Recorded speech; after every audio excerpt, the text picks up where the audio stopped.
بسم اللہ الرحمن الرحیم۔ السلام علیکم ورحمۃ اللہ وبرکاتہ۔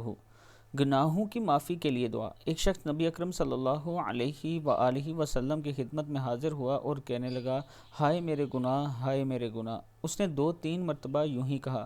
آپ صلی اللہ علیہ وآلہ وسلم نے ارشاد فرمایا، تم یوں کہو، اللہم مغفرتک اوسع من ذنوبی ورحمتک ارجع عندی من عملی۔ اے اللہ، آپ کی مغفرت میرے گناہوں سے بہت زیادہ وسیع ہے اور آپ کی رحمت میرے نزدیک میرے گناہوں سے بڑھ کر زیادہ امید کی چیز ہے۔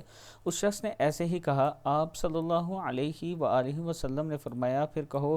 اس نے پھر یہی الفاظ کہے۔ آپ نے فرمایا، پھر کہو۔ اس نے پھر یہی الفاظ کہے۔ پھر نبی اکرم صلی اللہ علیہ وآلہ وسلم نے فرمایا، اٹھ کھڑا ہو، اللہ تعالیٰ نے تمہارے گناہ معاف فرما دیے ہیں۔ صدق اللہ العظیم۔ اللہ تعالیٰ ہم سب پر بھی کرم فرمائے۔